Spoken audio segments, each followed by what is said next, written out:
예, 사건 사고 소식 짚어보겠습니다. 오늘 드루킹 김 씨의 첫 재판이 열린 가운데 네이버 댓글 여론조작 사건을 수사 중인 경찰이 모레 더불어민주당 김경수 의원을 소환한다고 밝혔습니다. 자세한 소식 짚어보겠습니다. 이용혁 건국대 경찰학과 교수, 양지민 변호사 두 분 모셨습니다. 안녕하십니까? 안녕하세요. 자, 먼저 드루킹 첫 재판이 오늘 있었는데요. 15분 만에 끝나버린 싱거운 재판이 됐어요. 왜 그랬습니까? 그렇습니다. 15분 만에 재판이 조금 싱겁게 끝나버렸는데요. 검찰이 이제 증거 목록을 제출하지 않았기 때문에 법원 입장에서도 재판부 입장에서도 더 이상 할 것이 없기 때문에 15분 만에 끝낼 수밖에 없었습니다. 그래서 지금 이제 첫 재판이었기 때문에 당사자의 뭐 인적 사항이라든지 이런 걸 확인하는 인정 신문을 했고요. 그 다음에 이제 드루킹이라고 하는 그 김 씨에게 피고인에게 공소 사실 전부를 인정하느냐라고 물었더니 다 인정합니다라고 하면서 이제 자백을 했습니다. 그래서 그 부분 이후에 사실은 증거 목록을 만약에 검찰이 제출했다라고 한다면 어떤 증거는 동의하고 어떤 증거는 부동의한다라는 식으로 이제 되면서 부동의한 증거에 대해서는 부동의하기 때문에 이런 증인을 신청하겠고 이런 논의들이 쭉 이어졌어야만 하는데 사실은 증거 목록이 없는 상황이니까 더 이상 재판부도 할 것이 없고 김 씨의 그 변호인 입장에서도 더 이상 방어를 할 것이 없기 때문에 15분 만에 끝났고요. 2주 후에 기일을 잡아서 그때는 아마 증거 목록에 대한 검토가 있을 것으로 보입니다. 예. 김 씨가 자신의 혐의를 인정한 것은 뭐 양형을 위해서라고 봐야 되는 겁니까? 아무래도 양형과 그리고 재판을 빨리 끝내려는 전략이 있는 것 같습니다. 지금 기소된 혐의는 업무방해 하나이기 때문에 이 부분에 대해서 사실은 빨리 인정하고 빨리 형량을 받는다라고 한다면 그러면 사실은 만약에 집행유예형이 선고된다라고 한다면 바로 이제 나올 수가 있잖아요. 그렇기 때문에 그 부분을 노리고 변호인도 오늘 기일에서 계속해서 얘기했던 것이 모든 공소사실 다 인정하니까 재판을 조금 더 신속하게 진행해줬으면 좋겠다라는 입장을 계속해서 재판부에 피력을 했거든요. 그렇기 때문에 모든 걸 자백하고 반성하고 있기 때문에 양형에서도 조금 도움을 받고 더불어서 재판도 빨리 끝내서 만약에 집행유예형을 목표로 하고 있다라면 인신구속의 상태에서 벗어나려고 하는 전략을 짰다라고 볼 수 있겠습니다. 드루킹 김 씨가 재판에서는 어떤 발언을 할지 사실 관심을 모으지 않았습니까? 뭐 시간도 짧았지만은 또 그 와중에 말도 상당히 아끼는 모습이었다고 해요. 네, 그렇습니다. 아무래도 지금 입장에서는 그 재판 그 과정이다 보니까 제가 생각할 때는 이 재판이 과연 어떤 식으로 될 것이냐 이걸 상당히 부담을 느껴서 공소 사실을 인정하느냐 이 부분에 대해서만 이제 그 짤막하게 그 답변을 한 것 같습니다. 그런데 상당히 그 특이한 그 광경 자체는 사실은 이제 그 변호인은 이것을 빨리 신속하게 재판을 맞추려고 하는 노력이 있는 반면 검찰 쪽에서는 그 무엇인가 그 계속 조금 지연하고 연장하려고 하는 이제 그런 그 모습이 있었던 것이 오늘 재판의 하나의 특이한 점이 아닌가 이렇게 그 지적을 할 수 있을 것 같습니다.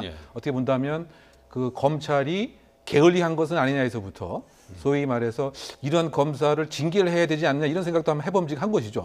그 왜냐하면 그 얘기를 사실 판사가 꾸짖었습니다. 증거 목록도 만들어 놓지 않고 벌써 기소한 지 2주가 됐는데 도대체 이런 상태로 어떻게 뭐 재판을 할 수 있도록 기소를 했느냐 이런 얘기를 한 것을 보면은 그 무엇인가 지금 드루킹을 계속 구속 상태에 놓고 싶은 이런 마음은 이 검찰이 갖고 있는 것은 아니냐 이런 사실 오해 아닌 오해를 좀 살 만한 것 같습니다. 왜냐하면 정말 그 증거 목록을 다 냈다고 하면 오늘 재판이 다 종료될 수 있었을 가능성이 충분한 거죠. 그런데 어쨌든 한 달 이상 시간이 걸린다라고 얘기를 한 것이고요. 근데 이 법원의 입장은 이 구속이라고 하는 것이 인신 구속이 상당히 그 중요한 것인데 그렇게 무작정 느릴 수는 없다라고 하는 취지로 결국 2주 정도 그 시간을 더 준 것에 결국은 이제 오늘 재판에 하나의 의미가 있는 것은 아닌가 생각됩니다. 그 재판부가 매크로 프로그램이 무엇이냐 이렇게 물어보니까 제대로 답변을 못했다고 해요. 그렇죠. 바로 이제 그 점이죠. 왜냐하면 이번 사건의 가장 특징이 손으로 누리는 것이 아니고 기계를 사용을 해서 짧은 시간 안에 그야말로 뭐 1000건, 2000건, 3000건을 누릴 수 있는 이 그 범행의 방법인데 매크로 프로그램이 그런 거죠. 그렇죠. 그래서 매크로 프로그램이 뭐냐라고 이제 이 소추권장이 검사에 물어봤더니 그거 잘 이제 모르겠다라고 한 취지로 얘기하면서 나중에 조금 더 그 수사를 해서 공소 사실을 변경을 하겠다. 뭐 이런 그 이야기를 했습니다. 이제 그러다 보니까 아니 수사에 그 기소를 하는 입장에서 그것도 과연 이제 모를 수가 이제 있는 것이냐. 우리가 매크로라고 하면은 사실상은 한 번의 명령을 통해서 짧은 시간 안에 입력을 확 늘리는 이런 상황이라는 말이죠. 그리고 또 이번 그 사안이 여러 개의 건이 아니고 1월 17일 날 있었던 그 기사 한 건에 관한 것인데 이와 같이 이제 공소 유지가 상당히 조금 불완전했다라고 하는 점에서 상당히 특이한 상황이 아니었나 이렇게 생각됩니다. 네. 검찰은 또 증거를 제출하지 못한 것을 이 경찰 쪽에서 지금 분석 중이기 때문이다 이런 답변을 했다고 그래요. 네, 그렇습니다. 책임을 좀 서로 이렇게 떠넘기는 듯한 모습인데요. 네, 이번 드루킹 사건에 있어서 유난히 사실은 검찰과 경찰 사이에 이제 서로 책임 전가로 인해서 좀 예. 잡음이 일어나는 그런 모습인데요. 검사가 이번 기일에서 뭐라 그랬냐면 경찰에서 아직 압수물 분석을 끝내지 못했기 때문에 우리도 증거물 목록을 제출할 수 없었다라는 취지로 얘기를 했습니다. 예. 그러면서 얘기를 한 것이 지금 확보한 압수물이 뭐 사실은 전문가가 들여다봐야 좀 알 수 있는 그런 프로그램이라든지 그런 컴퓨터 관련된 것들이 많은데 다 암호화가 걸려 있어서 아무래도 분석하는데 한 달가량이 걸릴 것 같다. 그렇기 때문에 기일을 조금 넉넉히 잡아달라라고 했던 것이었거든요. 예. 하지만 이 부분에 대해서 재판부는 납득이 가지 않는다라고 하면서 굉장히 좀 이해가 되지 않는다는 모습을 보였습니다. 왜냐하면 사실은 일반적으로 봤을 때는 압수물에 대한 분석이 뭐 암호화가 걸려 있든 아니면 전문적인 뭐 전문가가 봐야 하든 간에 그걸 까지지 않고 사실은 압수물 분석이 1차적으로 된 이후에야 공소 사실을 정리할 수 있는 것이고 공소 사실이 깔끔하게 정리가 돼야 그때 기소할 수 있는 것이거든요. 그럼에도 불구하고 이 절차적인 사실은 좀 부분에 있어서 뒤죽박죽 됐던 것이 아무래도 재판부가 보기에는 좀 깔끔하지 못한 상황이었다라고 판단이 네. 됩니다. 이래갖고 뭐 제대로 된 재판이나 수사 국민들이 납득할 만한 결과가 나올지 걱정스러운데요.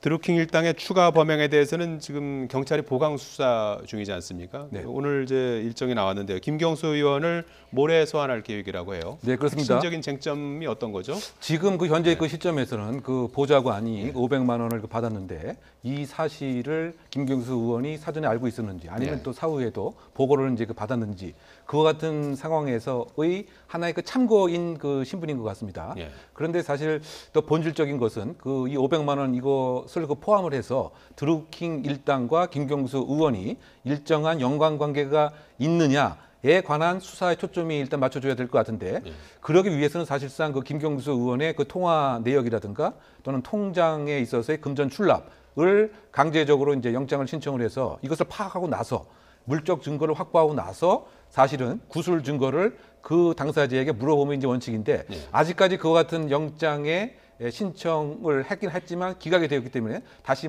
재신청을 한다고 하지만 그런 이제 물적 증거가 없는 상태에서 단순히 물어보는 것에 이제 그칠 가능성이 이제 있지 않겠느냐. 그렇게 본다면은 수사의 어쨌든 뚜렷한 결과보다는 어떤 측면에서 본다고 한다면 지금 경남도지사의 후보자로 출마했기 때문에 오히려 일정한 짐을 좀 벗어주는 입장에서의 소환이 아닌가 이런 해석도 해봅니다. 왜냐하면 지금 아무런 수사가 안 돼 있는 상태에서 과연 뭐를 이제 수사를 할 것인지. 그래서 어쨌든 유역을 하게 되면 지금 시점에서의 신분은 참고인 신분이고 그 혐의 사항은 보좌관의 500만 원 수수에 국한된 것이 아닌가 이렇게 생각이 되는데요. 그럼 모르겠습니다. 혹시 이제 김경수 의원과 드루킹 간에 지금까지 이제 경찰이 확보한 다른 증거가 있어서 그것 여부까지 이제 수사의 대상이 될지는 좀 지켜봐야 할 대목이 아닌가 보입니다. 네, 보좌관이 받은 500만 원 외에 또 김경수 의원에게 제기된 의혹은 어떤 것들이 있습니까?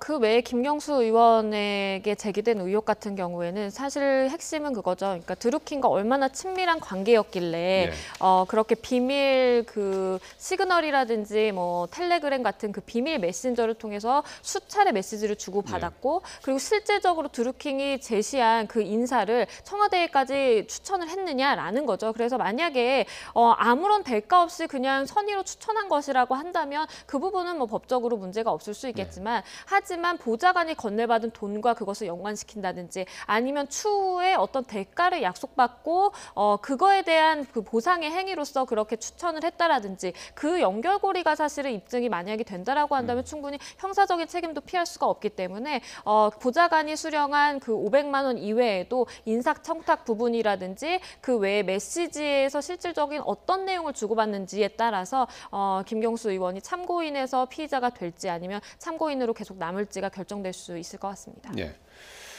자, 그리고 물벼락 갑질 의혹으로 15시간의 경찰 조사를 받은 조현민 전 전무, 유리컵을 사람 쪽을 향해 던진 적은 없다 하면서 혐의를 부인했는데요. 잠깐 보시겠습니다. 네, 사람 쪽에 던진 적 없습니다. 그럼 폭행이나 업무방해 혐의는 인정하시나요? 저 조사에 성실히 임하였습니다. 피해자분들께 진심으로 죄송합니다. 밀수나 탈세 의혹도 받고 계신데 여기에 대해서도 할 말씀 있으신가요? 네, 저 심려를 끼쳐드려 진심으로 죄송합니다. 예, 지금 뭐 답변하면서 뭐 헛웃음을 짓기도 하는 그런 모습을 봤는데요. 지금 경찰 조사에서 자신의 혐의를 모두 이제 부인한 것으로 알려지고 있죠. 네, 예. 뭐 전면 부인이 아닌가 생각됩니다. 예. 지금 혐의 자체는 폭행, 특수폭행, 업무 방해 일단 예. 이렇게 볼 수가 있겠죠. 근데 그 전면 다 부인했다고 한 그 이유 자체가 일단은 그 종이컵 자체도 이렇게 밀쳐서 옆으로 떨어졌을 뿐이다. 근데 이 얘기는 결국 이제 뭐냐면 사람에게 향해지지 않고 실수로 이렇게 물이 떨어진 것은 아니냐. 그러면 폭행 자체도 현재 부인한 얘기라고 봐야 될 것 같고요. 예. 또 그 물컵과 그 관련돼서는 유리컵. 그렇죠. 예. 유리컵입니다. 컵.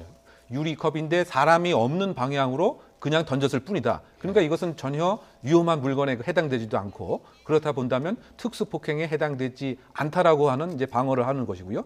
또 그 업무 방해와 그 관련돼서는 그 회의 자체의 업무 자체가 내가 다 총괄적으로 결정할 수 있는 나의 업무다.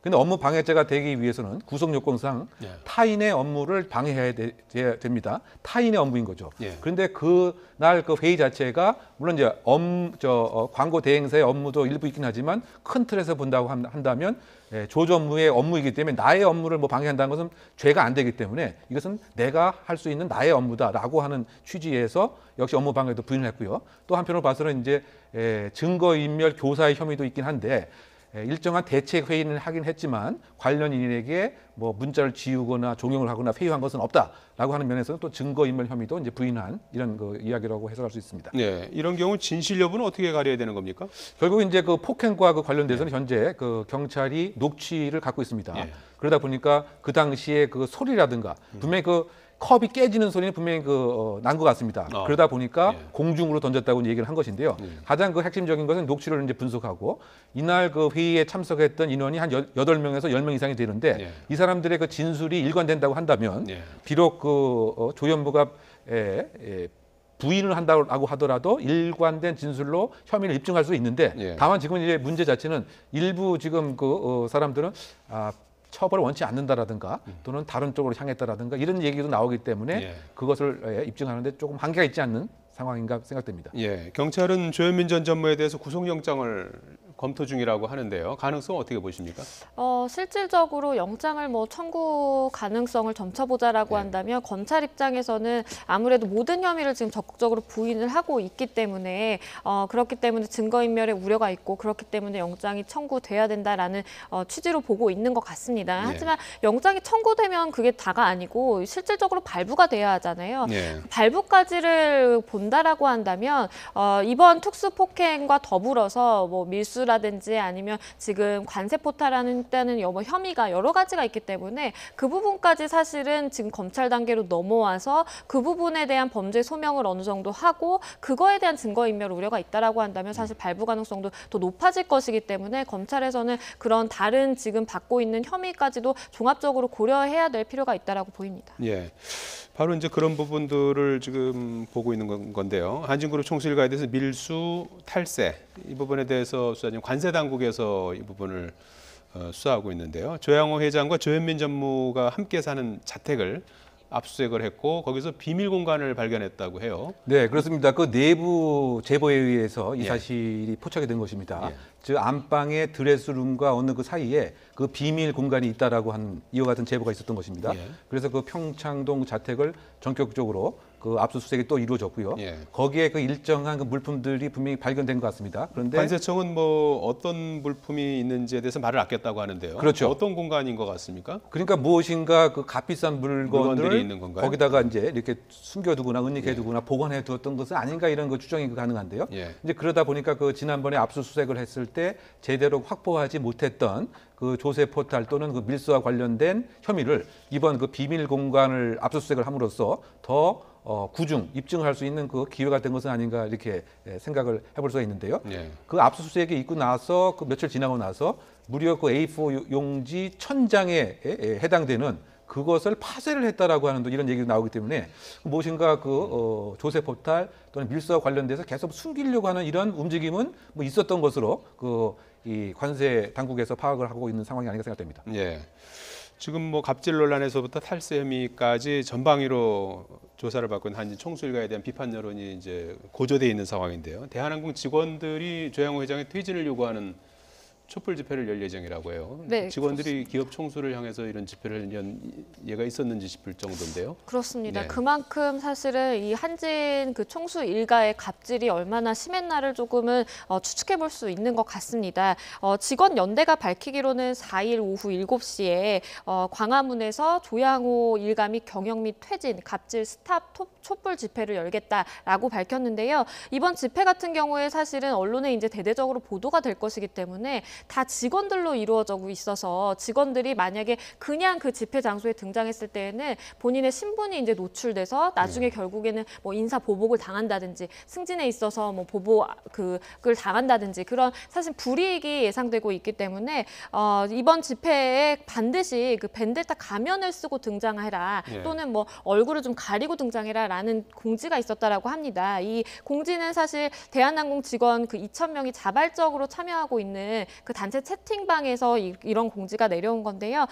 벤데타 가면이라는 게 사실은 뭐 독립적인 그 독재 정권에 대한 반항 이런 의미를 담고 있기 때문에 가면을 쓴 그런 의미와 더불어서 좀 본인의 신분이 밝혀질 것이 두려워서 어쩔 수 없이 가면을 써야 된다라는 사실 그런 이중적인 의미가 있기 때문에 이런 촛불 집회에 참여하는 그 직원들의 마음이 참 얼마나 씁쓸할지 조금 이해가 되는 부분입니다. 예, 알겠습니다.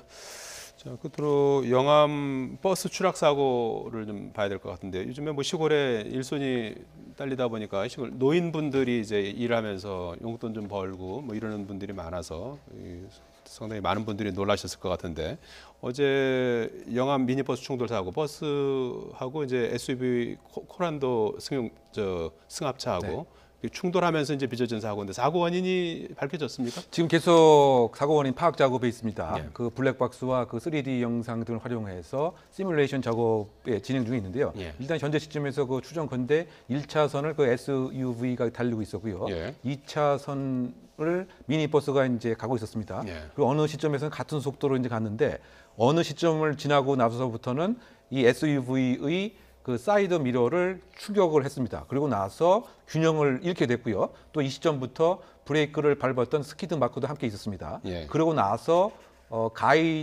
가드레일을 충격을 했고, 그리고 그 옆에 있었던 그 가로수를 또 추돌을 했습니다. 예. 그러고 나서 약 3m의 낭떠러지를 이렇게 차가 180도 정도 방향이 바뀌면서 이제 추락하게 되었던. 그래서 사고의 원인을 보게 되면은 혹시 뭐 과속이 아니었는가에서부터 또 약간 내리막길이라고 보입니다. 그리고 그 운전자의 그 전방 주시 의무의 혜택 뭐 이런 것을 일단 원인으로 보고 있는데요. 지금 시뮬레이션 작업을 통해서 화면에 나오고 있습니다만은. 네, 이제 그렇습니다. 예. 그러다 보니까 지금 그 커다란 차길이 추돌한 것도 아닌데 사실은 그것에 비해서는 많은 그 사망자가 나왔기 때문에 함께 또 안전벨트가 제대로 다 착용을 했던 것인지 그리고 다 고령자 분들이다 보니까 추돌 자체가 다중 추돌이 발생한 것입니다. 즉 그 SUV에도 추돌을 했고 가드레일도 추돌을 했고 또 그 가로수도 추돌을 했고 그 나무 자체는 완전히 이렇게 잘라졌습니다. 그래서 사실은 그 작은 차길이 부딪혔음에도 많은 사상자가 나온 것이 아닌가 일단 생각을 해볼 수가 있겠죠. 예. 25인승 버스에 15명이 타고 계셨고 15명 가운데서는 운전자를 제외하고 14분이 다 이제 여성입니다. 그리고 코랜도에 4명이 타고 있었습니다. 그래서 15에서 19명이 이제 다치거나 사망을 했는데 8명이 이제 사망을 했죠. 유가족의 이야기를 잠깐 들어보시겠습니다. 오늘 아침에는 4시 반에 일을 나가더라고. 4시 반에. 그런 일 안 해도 먹고 살만 하니까 일 살지 말라고 그렇게 제기를 해서 예? 다음은 얼마나 벌어가지고 선지들 용돈 주고 저기 하려고. 예, 유족들은 또 이 시골 어르신들을 상대로 노동력을 착취했다, 버스 기사가 노동력을 착취했다 이런 의혹까지 제기한 상태예요. 네, 그렇습니다. 예. 이건 이제 사망자 유족의 주장에 따른 것인데요. 네. 평소에 그 할머님들이 그 버스 운전자가 직업에 알선을 해줘서 새벽 4시 반부터 오후 6시 반까지 12시간이 넘게 일을 했는데 예. 그 일한 노동의 대가를 적절하게 보상받지 못했다라고 예. 주장을 하고 있는 것입니다. 사실은 지금 그 버스가 무허가로 지금 알려지고 있는데요. 네. 무허가 영업을 한 것으로 또 볼 수 있겠죠. 그래서 허가를 받지 않고 일자리를 소개를 하면서 지나친 수수료를 챙겼다라는 얘기도 나오고 있습니다. 그래서 지금 나오고 있는 얘기로는 지금 12시간이 넘게 일했음에도 불구하고 뭐 7만 5천 원가량을 받았는데 받으면 거기서 이제 15,000원가량을 버스 운전사에게 수수료 명목으로 떼줘야 했고 실질적으로 손에 쥐는 건 하루에 그렇게 일하고 6만 원가량밖에 없기 때문에 이건 노동 착취인 것이고 명백한 근로기준법 위반이다라는 얘기가 나오고 있는 것이고요. 예. 하지만 뭐 이 부분에 대해서 사실상 조사가 이루어지긴 힘든 것이 이 운전사 역시 지금 사망을 한 상황입니다. 그렇기 때문에 뭐 유족들이 일단은 이런 예. 의혹을 제기하고 있다 정도로 알고 있으면 될 것 같습니다. 예, 지금 뭐 영농촌의 시골마다 다 이제 이런 그 형태 노동 하시는 분들도 이제 많이 있고 이런 식의 이제 그 교통수단을 이용하는 예가 상당히 많은데요. 어떤 대책이 마련돼야 된다고 보십니까? 뭐 기본적으로 보면 이제 운송업체, 인력업체가 어느 상태에서